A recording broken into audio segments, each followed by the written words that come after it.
సహజ వనరుల దోపిడీ అంటే రాష్ట్ర ఖనిజ సంపద కానీ, రాష్ట్రంలో ఉన్న భూగర్భ సంపద కానీ, రాష్ట్రంలో ఉన్న ఎర్రచందనం కానీ, రకరకాలుగా రాష్ట్రానికి చెందిన సంపద అంటే ఇది అమ్మితే ఎన్ని వేల కోట్లు లక్షల కోట్లు ఆస్తి సంపద అయితే పుడుతుందో ఆ సంపదనంతా జగన్మోహన్ రెడ్డి ప్రభుత్వం దోచుకున్న విధానం. 5 సంవత్సరాల్లో ప్రజల ముఖాన బిస్కెట్లు కొట్టి అప్పుడు వైఎస్ఆర్ జమానాలో కూడా మీకు గుర్తుందో లేదో కాలేజీ ఫీజు రీఎంబర్స్మెంట్ అని ఒకటిను 108 ఆరోగ్యశ్రీ అని చెప్పి ఒకటి 2 పెట్టి మొత్తం వేల కోట్లు దోచేసుకున్నారు. ఆ కేసులో ఇప్పుడు జగన్మోహన్ రెడ్డి మీద ఇప్పటికీ నడుస్తున్నాయి. 11 సంవత్సరాల నుంచి బెయిల్ మీద ఉన్నాడు. ఆ 43,000 కోట్లు దోచేసుకొని ఉన్నది. అప్పుడు చేసిన దోపిడీనే కాకుండా ఈ 5 ఏళ్లలో దాదాపు 15 లక్షల కోట్ల పైన దోపిడీ జరిగింది అనేది జగమెరిగిన సత్యం. ఇది పూర్తి వాస్తవం. ఇప్పుడు అవన్నీ ఆధారాలతో సహా వెలికి తీస్తున్నారు కూటమి ప్రభుత్వం. చంద్రబాబు నాయుడు గారు నిన్న దాని మీద మొత్తం అన్ని శాఖల్లోనూ ఈ నెల రోజుల్లో రాష్ట్ర అభివృద్ధి చేస్తూనే అన్ని శాఖల్లో జరిగిన దోపిడీని, ఈ సహజ సంపదని దోచుకున్న విధానాన్ని మొత్తం అంతా బయటకు తీసి నిన్న నెల రోజులు పూర్తయిన సందర్భంగా ఈ సహజ వనరుల దోపిడీ జగన్మోహన్ రెడ్డి ఎంత తెలివిగా, ఎంత అరాచకంగా, ఎంత దుర్మార్గంగా దోచుకున్నాడో, 15 లక్షల కోట్లని ఎలా ఆవిరి చేశాడో నిన్న ప్రజెంటేషన్ చేయడం జరిగింది ప్రజలకి శ్వేతపత్రం ద్వారా. ఏం చెప్తారు దీని మీద? నిన్నటి రోజున చంద్రబాబు నాయుడు గారు అయితే ఒక ప్రత్యేక సమీక్ష నిర్వహించేసి సమావేశం, దాంట్లో సహజ వనరులకు సంబంధించి గత ప్రభుత్వం ఏ విధంగా దోచుకుంది లేదా వాస్తవాలు అవాస్తవాలు ప్రజలందరి ముందు బయటపెట్టడం జరిగిందండి శ్వేతపత్రం రూపంలో. అందులో బయటపడ్డ వాస్తవాలు ఏంటంటే అనేక రంగాల్లో జగన్మోహన్ రెడ్డి గారి ప్రభుత్వంలో ఎన్ని అవినీతి జరిగి ప్రజలందరూ కూడా చూశారు. ఆఖరికి ప్రకృతి సంపద, సహజ సంపద, ప్రజలందరి సంపద. అది ఏ ఒక్కరికో చెందింది కాదు, ప్రభుత్వానికో చెందింది కాదు, ప్రజల సంపద. అది దాన్ని కూడా వదిలిపెట్టలేదు వైసీపీ నాయకత్వాలు, భూ బకాసులు అని చెప్పేసి ప్రత్యక్షంగా ఎన్నో ఆధారాలతో ముందు పెట్టడం జరిగింది. సహజ సంపద అంటే ఏమేమి? దాంట్లో ప్రధానంగా 4 అంశాలండి పొందుపరచడం జరిగింది. సహజ సంపద అంటే అటవీ సంపద in the sense forest lands ఇవన్నీ కూడా ఉంటాయి. రెండోది వచ్చేసి ఈ యొక్క ఏవైతే భూములు ఉంటాయి కదండి, ఈ అన్యాకాంత భూములు అని చెప్పేసి ఎవరికి చెందని భూములు, ప్రభుత్వ ఖజానాకి సంబంధించిన భూములు, వాటికి. అదేవిధంగా మరి ముఖ్యంగా రాష్ట్ర వ్యాప్తంగా సంచలనం అయిపోయింది ఎర్రచందనం. ఎర్రచందనం కూడా సహజ సంపద అండి. అది కూడా ఈ యొక్క ఎర్రచందనం కూడా దీంట్లో ప్రధాన భూమిక పోషించింది. దీంట్లో ఎంత అవినీతి జరిగిందో రాష్ట్ర ప్రజలు కూడా చూశారు. ఎర్రచందనం దీంతో పాటు ఈ యొక్క గంజ, ఇవన్నీ కూడా అవినీతి చర్యలు, తెల్లరాయి మైన్స్, అదేవిధంగా బొగ్గు గన్లు, బాక్సైట్ గన్లు, ఇవన్నీ కూడా నిధులు, నిక్షేపాలు, వీటి తాలూకా రాష్ట్ర ప్రభుత్వం ఏవైతే ఉందో క్వాడ్జీ. అదేవిధంగా మీరు చూసుకుంటే ఈ యొక్క వైజాగ్లో ఋషికొండ ప్యాలెస్ సంబంధించి కూడా ఇవన్నీ కూడా ఈ యొక్క సహజ వనరుల విభాగానికి చెందినటువంటి ఆస్తులు అండి. ఇవన్నీ కూడా చాలా రాష్ట్ర సంపదకి సంబంధించి ఇవి చాలా ప్రధాన భూమికి పోషిస్తూ ఉంటాయి. ఇప్పుడు మనం చర్చించుకుంటే మొదటగా భూములకు సంబంధించి ల్యాండ్ టైటిలింగ్ యాక్ట్ అనే ఒక భయంకరమైన చట్టాన్ని ప్రవేశపెట్టి, భూముల రీహక్కు సర్వే చట్టాన్ని మరొకటి ప్రవేశపెట్టి ప్రజల ఆస్తులు దోచుకోవడానికి జగన్మోహన్ రెడ్డి గారు చేసిన ప్లాను బట్టబయలైపోయిందండి.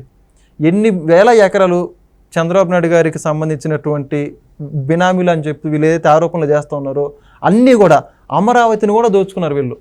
ఈరోజు అమరావతిలో ఎన్ని వందల ఎకరాలు వీళ్ళకి సంబంధించినటువంటి బినామీలు, జగన్మోహన్ రెడ్డి బినామీలు ఉన్నారో ప్రజలందరూ కూడా బయటపెట్టడం జరిగింది. భూముల రీహక్కు చట్టం అని చెప్పేసి చెప్పిన జగన్మోహన్ రెడ్డి గారు ప్రతి ఒక్క వ్యక్తికి సంబంధించి ఏదైతే 1000 గజాలు ఉంటుందో ఎకరానికి సంబంధించి దాంట్లో ఒక 200-300 గజాలు గవర్నమెంట్ తీసేసుకుంది. ఇప్పటికి ప్రజలందరూ కూడా దాని మీద ఆందోళన చేస్తూ ఉన్నారు. మా హక్కులు చంద్రబాబు నాయుడు ఒకే హామీ ఇవ్వడం జరిగింది. దీనికి సంబంధించి ఎవరైతే జగన్మోహన్ రెడ్డి గారి ప్రభుత్వంలో భూమి కోల్పోయారో వాళ్ళ కార్యకర్తలు ఎవరైనా కావచ్చు, వాళ్ళ భూమి వాళ్ళకి తెప్పించే విధంగా మేము ఖచ్చితంగా చట్టం చేస్తామని చెప్పేసి హామీ ఇచ్చారండి చంద్రబాబు నాయుడు గారు. సుమారుగా అలా లెక్కేసిన భూముల విలువ సుమారుగా కొన్ని లక్షల కోట్లు ఉంది. అది లెక్క పెట్టడానికి కూడా లేదు. ఎకరాలకు వచ్చేసరికి 1,50,000 ఎకరాలు అంట. రాష్ట్ర వ్యాప్తంగా ఇటు శ్రీకాకుళం నుంచి ఇక్కడ చిత్తూరు వరకు ప్రతి చోట, ప్రతి నియోజకవర్గంలో సామాన్య చిన్నకారు రైతులను కూడా వదిలిపెట్టకుండా ఈ యొక్క జగనన్న భూ హక్కు అని చెప్పేసి రాళ్ళు పాతడం, గవర్నమెంట్ లాగేసుకోవడం, స్పందించే అధికారులు కూడా లేరు ఈ యొక్క ల్యాండ్ టైటిల్ ల్యాండ్లని. దీని ద్వారా 5 లక్షల కోట్లు అవినీతి చేశారు చంద్రబాబు నాయుడు గారు ప్రజల ముందు పెట్టడం జరిగింది. మరి ముఖ్యంగా ఇంక చెప్పుకుంటే అటవీ భూములు అంటే ఎవరికి గుర్తొచ్చేది అంటే ప్రధానంగా పెద్దిరెడ్డి రామచంద్రారెడ్డి గారు. అసలుకి వాళ్ళ అటవీ శాఖ మంత్రి కూడా చేయడం జరిగింది. ఆయన 2.5 సంవత్సరాల తర్వాత జగన్మోహన్ రెడ్డి గారి క్యాబినెట్లో ఏదైతే 2019 నుంచి 2021 వరకు పనిచేశారో అందరు మినిస్టర్స్ని మార్పు చేర్పులు చేయడం జరిగింది కొద్దిమేర. కానీ పెద్దిరెడ్డి రామచంద్రారెడ్డి గారు మాత్రం అదే శాఖకు కంటిన్యూ చేయడం జరిగింది. దీని వెనక ఏంటండి వాస్తవం అంటే వాళ్ళ అవినీతి సంపద ఆగకూడదని చెప్పేసి ఈరోజు చిత్తూరు సంబంధించి కావచ్చు, ఆ యొక్క రాయలసీమలో అటవీ శాఖ భూములు మొత్తం ఎటైపోయాయి. అసలు అటవీ భూములు కనపడుతున్నాయా ఒక్కటన్నా? ఎన్ని కొట్టేసుకున్నారు భూములను, ఎన్ని లాగేసుకున్నారు. ఫారెస్ట్ రిజర్వ్ ల్యాండ్స్ కూడా అనేక రద్దు పత్రాలు ఏవైతే వాళ్ళ పేరు మీదుగా చూపించుకోవడానికి దొంగ పత్రాలు, నకీ పత్రాలు సృష్టించేసి ఫారెస్ట్ అధికారులను భయభ్రాంతులు గురి చేసి పూర్తిగా వేల ఎకరాలు దోచుకున్నారు ఒక్క కొన్ని నియోజకవర్గాల్లోనే. ఇప్పుడు ఆ ప్రజలంతా కూడా ఓడించడానికి సిద్ధంగా ఉంది. అందుకే కదా వాళ్ళందరి మీద సొంత నియోజకవర్గంలో అడిగి పెట్టకపోవడానికి కారణం ఏంటి? ఈరోజు పెద్దిరెడ్డి రామచంద్రారెడ్డి గారు వాళ్ళకి మంచి పాలన చేసి రానివ్వట్లేదు. వాళ్ళు ఏమన్నా మంచి పాలన చేస్తే స్వాగతిస్తారు కదా. వాళ్ళ భూములు కూడా దోచుకున్నారు, ప్రజల భూములు, ప్రభుత్వ భూములు అన్ని దోచుకుని చెప్పేసి ఆ వ్యతిరేకత. మరి ముఖ్యంగా చెప్పుకోవాల్సింది గంజాయి ఒక ప్రపంచానికి ఒక ఆదర్శంగా మారిపోయింది ఆంధ్రప్రదేశ్ అంటే. దేశవ్యాప్తంగా ఎక్కడ గంజాయి ఉన్నా దాని మూలాలు ఆంధ్రప్రదేశ్లో ఉండడానికి అనేక సాక్ష్యాధారాలు ఉన్నాయండి. బెంగళూరులో పట్టుబడిందంటే దానికి ఆంధ్రప్రదేశ్ నుంచి వెళ్ళిందని చెప్పేసి అనుకున్నారు. ఆంధ్రప్రదేశ్ పోలీసులు తెలంగాణలో గంజాయి అమ్ముతూ పట్టుబడిన విషయాలు వాస్తవం కదా. అసలు పోలీసుల చేత కూడా సప్లై చేయించినట్టు ఘనత జగన్మోహన్ రెడ్డి గారిదండి. ఎక్కడ? తాడేపల్లికి అతి సమీపంలో మంగళగిరి వ్యాప్తంగా రాష్ట్రం మొత్తానికి అదే కేంద్రంగా గంజాయి అమ్మినటువంటి పరిస్థితి. జగన్మోహన్ రెడ్డి ఎక్కడ నివాసం ఉన్నారు? గతంలో తాడేపల్లిలో ఉన్నారు. ఒక ముఖ్యమంత్రి నివాసం ఉండే ప్రాంతంలో గంజాయి అంత సప్లై అవుతా ఉంటే వాళ్ళకి తెలియదు అంటారా? ఇవన్నీ కూడా ఎవరి హస్తం ఉందో ప్రజలందరూ కూడా చూశారు. దాంట్లో ప్రధాన పాత్ర పెద్దిరెడ్డి గారు కావచ్చు, మిథున్ రెడ్డి గారు, వీళ్ళందరూ కూడా కలిసి పోషించిన నాటకం ఇదంతా కూడా అని చెప్పారు. ఇంకోటి 25,000 టన్నులు సుమారుగా ప్రపంచంలో ప్రపంచ చరిత్రలో ఎక్కడా లేదు ఈ విధంగా పట్టుబడ్డం. వైజాగ్లో పట్టుబడింది. దానికి చర్యలు ఏం తీసుకున్నారంటే జగన్మోహన్ రెడ్డి గారు, దానికి సంబంధించిన కంపెనీ ఏంటంటే జగన్మోహన్ రెడ్డి గారు బినామీ కంపెనీ కదా, దానికి ఏం సమానం చూస్తారు వీళ్ళందరూ కూడా. ఎక్కడైనా సరే గౌతమ్ సవాంగ్ గారు యొక్క అనకాపల్లి సమీపంలో ఎవరైతే గంజాయి సాగు చేస్తున్నారో ఆ గంజాయి మొత్తం తగలబెట్టడం జరిగింది. అప్పుడు ఏం చేశారు? ఇమీడియట్గా జిఏడికి రిపోర్ట్ చేయమని చెప్పారు. అప్పటి వరకు డీజీపీగా ఉన్న వ్యక్తి కట్ చేస్తే ఆ ఒక్క ఇన్సిడెంట్తో తీసుకెళ్లి జనరల్ అడ్మినిస్ట్రేషన్ డిపార్ట్మెంట్లో పడేశారు. ఆ ఒక్క చిత్తశుద్ధి కనపట్లేదు. వాళ్ళ గంజాయి మీద ప్రేమ ఉందో, ప్రజల మీద ప్రేమ ఉందో. ఈరోజు రాష్ట్రం మొత్తం యువత కూడా గంజాయికి బానిసయ్యి రాష్ట్ర యువత అభివృద్ధికి చూడాల్సింది పోయి అరాచకం చేస్తూ ఉన్నారు రాష్ట్రంలో. ఈ యొక్క రేపులు కావచ్చు, మానభంగాలు, అత్యాచారాలు ప్రతి ఒక్కటి కారణం అవడానికి జగన్మోహన్ రెడ్డి పెంచి పోషిస్తున్న గంజాయి కాదంటారా? ఎప్పుడైతే నారా లోకేష్ గారు పటిష్టమైన భద్రతా చర్యలు దీని మీద తీసుకున్నారో, ఉక్కుపాదంతో అణిచివేయబోతున్నారో ఒక్కరు కూడా ఈరోజు లేరు. భయపడుతూ ఉన్నారు ఎవరైతే గంజాయి అమ్మాలో. ఇంకా మైన్స్ గురించి చెప్పుకుంటే ఇంకో సహజమైన సంబంధించి చంద్రబాబు నాయుడు గారు ఆశ్చర్యపోయారు. మైన్స్లో ఇంత అవినీతి జరిగిందా, ఇంత నల్ల డబ్బు ఉంది అసలు వీళ్ళు చేసిన పనికి. బాక్సైట్ తవ్వకాలు చూసుకుంటే మంగంపేట బయటీస్ మైన్స్ ఉన్నాయండి. అసలు ఎవరికి కాంట్రాక్ట్ ఇచ్చారో, ఎన్ని వేల కోట్ల అవినీతి జరిగిందో ఒక్కదానికి కూడా లెక్కపత్రం లేకుండా చేశారు. రాష్ట్రాన్ని సహజ వనరుల లోపంలో మొత్తం కోడి గెలికినట్టు గెలికేశారు వీళ్ళందరూ కూడా.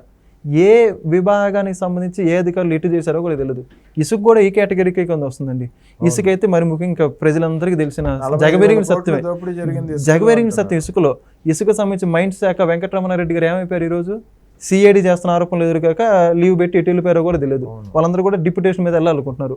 ఒక ఐఏఎస్ స్థాయి వ్యక్తులే ఈ విధంగా దోపిడీ చేస్తే అంటే జగన్మోహన్ రెడ్డి గారు కావచ్చు, వాళ్ళ నాయకులు కావచ్చు, మంత్రులు కావచ్చు, ఏ విధంగా వాళ్ళకి ఎంత మేరకు ఒత్తాసు పలికారో. ఈ నగదు మొత్తం తాడేపల్లి ప్యాలెస్కి వెళ్ళిందని చెప్పడానికి అనేక ఆధారాలు ఉన్నాయి. ఈరోజు దాని ఫలితమే కదా వీళ్ళందరూ కూడా ఇక్కడ నుంచి కూడా రిజైన్ చేసి వెళ్ళిపోవాలనుకుంది. సెలవుల మీద ఒక్కరు వెళ్ళిపోయారు. ఇసుక సంబంధించి రీచులకి వెళ్ళిన వాళ్ళు లేరు. ఎంఆర్ఓలను కొట్టేశారు. రీచుల దగ్గరికి సామాన్యులు వెళ్ళాలంటే భయం. ఇసుక రీచ్ ఒక బంగారంలాగా అయిపోయింది. ఇసుక కూడా ఇంత దోపిడీ చేశారు. అందుకే చంద్రబాబు నాయుడు గారి కూటమి ప్రభుత్వం ఫ్రీ ఇసుక జీవోద్దేశం కూడా జరిగింది. మైన్స్కి సంబంధించి ఎన్ని వేల కోట్లు జరిగింది ప్రజలంతా కూడా చూశారు. ఇంకా రిషికొండ అనేది ఒక ప్రభుత్వ ఆస్తి, అది పర్యాటక సంబంధించిన ఆస్తి. అది దాన్ని ఏం చేశారు? శుభ్రంగా గుండు కొట్టేసి ప్రభుత్వ భవనాలు అన్న ముసుగులో జగన్మోహన్ రెడ్డి గారి వ్యక్తిగత ప్యాలెస్లు ఏ విధంగా కట్టారో రాష్ట్రం మొత్తం చూశారు. సుమారు 500 నుంచి 700 కోట్ల రూపాయల దాంతో ఒక ప్రభుత్వ భవనం నిర్మించడం జరిగింది. అసలు రిషికొండకి ఆ విధంగా చేయాల్సిన అవసరం ఏంటి? దానికి అనుమతులు ఎవరు ఇచ్చారు? కేవలం ముఖ్యమంత్రిగా నివాసం ఉండాలంటే అంటే ప్రకృతి వనం అని లేదు, ఏది పడితే అది కొట్టేస్తారంటారా? అనకాపల్లిలో ఎర్ర నేలలు సుమారుగా 1000 ఎకరాలు ఉండడం జరుగుతుంది, ఎర్రమట్టి నేలని చెప్పేసి. దాని మీద పవన్ కళ్యాణ్ గారు కూడా వెళ్ళి ప్రత్యేకంగా ఆయన సమీక్ష చేసి ఏదైతే అధికారంలోకి రాకముందు ఎన్నికల పర్యటనలు బాగా అక్కడికి వెళ్ళి వాటన్నిటిని కూడా దోచుకొని అపార్ట్మెంట్లు కట్టేశారు వాళ్ళందరూ కూడా. అది ప్రకృతి సహజ సంపద ఆంధ్రప్రదేశ్లో వన్ ఆఫ్ ది బిగ్గెస్ట్. అది ఏదైతే ఎర్ర నేలలు ఉన్నాయో వాటిని చెప్పుకోవడానికి కూడా లేకుండా, ఇది అని చెప్పుకోవడం లేకుండా ప్రతి ఒక్కటి కూడా దుర్వినియోగం చేశారు. వీళ్ళందరికీ ఖచ్చితంగా తగిన జవాబు చెప్పాలని చెప్పేసి చంద్రబాబు నాయుడు గారు ప్రజల ముందు బహిర్గతం చేయండి శ్వేతపత్రం రూపంలో. వీళ్ళు చేసిన దోపిడీ కూడా ప్రజలందరూ కూడా ఆశ్చర్యపోతా ఉన్నారు. అధికారంలో ఉన్నప్పుడు తెలుసుకున్నప్పటికీ కూడా ఒక్క లెక్కలతో కూడినటువంటి శ్వేతపత్రం విడుదల చేయడం ద్వారా చంద్రబాబు నాయుడు గారు జవాబుదారీ ప్రభుత్వం అంటే ఇది. జగన్మోహన్ రెడ్డి గారు ఒకసారి శ్వేతపత్రం రిలీజ్ చేశారా? శ్వేతపత్రం రిలీజ్ చేసే దమ్ము ధైర్యం ఆయనకు ఉందా? ప్రజలందరూ కూడా ప్రశ్నిస్తూ ఉంటే ఒకరోజు కూడా మాట్లాడలేదు. ఈరోజు ఇవన్నీ రిలీజ్ చేస్తూ ఉండేసరికి జగన్మోహన్ రెడ్డి గారికి ఏం చేయలేకో తెలియకో, వాళ్ళ నాయకులకి ఏం చేయాలో తెలియక ఒక్కరు కూడా అడ్రస్ లేకుండా పారిపోతున్నారు. ఈరోజు జగన్మోహన్ రెడ్డి గారు రాష్ట్రంలో ఉన్నాడు, బెంగళూరు పోతున్నాడు. ఈరోజు 10 సంవత్సరాల నుంచి బెంగళూరు వెళ్ళినట్టు వ్యక్తి ఈరోజు బెంగళూరు ఎందుకు వెళ్తూ ఉన్నాడు?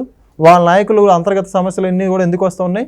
ఈ శ్వేతపత్రం రిలీజ్ చేసి వాస్తవాలు బయటకు చెబితే వాటన్నిటికి సమాధానం చెప్పేటువంటి ధైర్యం లేక వాళ్ళందరూ కూడా చేసినట్టు డైవర్ట్ పాలిటిక్స్ ఇవన్నీ కూడా ప్రజలు గమనించారు. 11 సీట్లు కూడా కాదు, అసలు ఈ పార్టీని రాష్ట్రంలో లేకుండా చేద్దాం అన్న ఆలోచన కూడా ప్రజలు ఉన్నారు. అందుకనే కదా జగన్మోహన్ రెడ్డి తప్పించు తిరుగుతున్నాడు, ముఖం చాటేసుకొని అసలు అసెంబ్లీలో కనపడకుండా, ఏపీలోనే లేకుండా ఇప్పుడు బెంగళూరు పారిపోయి ఉన్నాడు. అసలు రాష్ట్రంలో ఎక్కడ ఉన్నాడు? అసెంబ్లీ సమావేశాలు ఎక్కడ పాల్గొంటున్నాడు? పులివెందులో ఉంటున్నాడా? పోనీ ఆయన ఇప్పుడు పులివెందుల శాసనసభ్యుడు. పులివెందుల ప్రజలకు ఆయన ఏదో ఒకటి కొద్ది ప్రభుత్వానికి సంబంధించి కొద్ది మేర కార్యక్రమాల్లో పాల్గొనాలి. ఎక్కడైనా పాల్గొంటున్నాడా? మళ్ళీ వచ్చి తాడేపల్లిలో ఉంటున్నాడు, ప్రైవేట్ సెక్యూరిటీ నియమించుకొని వాళ్ళ నాయకులు కూడా దగ్గరికి రానిచ్చే పరిస్థితి లేదు. అంటే ఆ భయం దేనికి పట్టుకుంది ఆయనకి? తప్పు చేయకుండా ఎందుకు భయపడాలి? ఇవన్నీ తప్పులు కాదంటారు మరి వాళ్ళు చేసినవి. దాన్ని బట్టించి అసలు బెంగళూరు ఎందుకు వెళ్తున్నాడో ఇంకా ప్రజలందరికీ అది ఒక రహస్యంగా మారిపోయిందండి. కొంతమంది వైఎస్ఆర్సీపీలో వైఎస్ఆర్సీపీ తీసుకెళ్లి కాంగ్రెస్లో విలీనం చేస్తా అంటున్నారు. డీకే కుమార్ అపార్ట్మెంట్ కోసం తిరుగుతూ ఉంటున్నారు అంటున్నారు. చూడాలి ఇంకా ఆయన ఎందుకని ఆస్తులు కాపాడుకోవడం కోసమే డీకే శివకుమార్ గారితో కలుస్తానని చెప్పేసి అంటున్నారు. శివకుమార్తో షర్మిల గారు పంచాయతీ మంత్రాలు జరుపుతూ ఉన్నారు వాళ్ళందరూ కూడా. సో ఇవన్నీ చాలా వినిపిస్తున్నాయండి. జగన్మోహన్ రెడ్డి గారి విచిత్ర ఆయన పరిస్థితి, ఆయన బిహేవియర్. సో ఈయన చేసిన లక్షల కోట్ల దోపిడీ ఇప్పుడు బయటకు వచ్చేస్తుంటే ఖచ్చితంగా మొత్తం జగన్మోహన్ రెడ్డి, భారతిరెడ్డి ఇద్దరు జైలుకి వెళ్తారంటే డౌటే లేదండి. 15 లక్షల కోట్లు ఎవడమ్మా ముగుడు సొమ్ము అండి, ఎవడబ్బా సొత్తు అని చెప్పి కాజేస్తారండి వీళ్ళు. ప్రజల సొమ్ము, ప్రజల ఆస్తి, రాష్ట్ర సంపదని కొల్లగొట్టేశారు 15 లక్షల కోట్లు విలువైన దాన్ని. సో భారతిరెడ్డి, జగన్ రెడ్డి ఖచ్చితంగా జైలుకి వెళ్తారు. ఈ విషయంలో చాలా పకడ్బందీగా వీళ్ళ దోపిడీలన్నీ బయటికి తీస్తున్నారు. ఖచ్చితమైన ఛార్జ్షీట్ పొందుపరచడం ద్వారా వీళ్ళందరినీ జైలుకి పంపించే కార్యక్రమం కూటమి ప్రభుత్వం తీసుకోవాలని చెప్పి కోరుకుందాం. ఖచ్చితంగా. ధన్యవాదాలు. Thank you.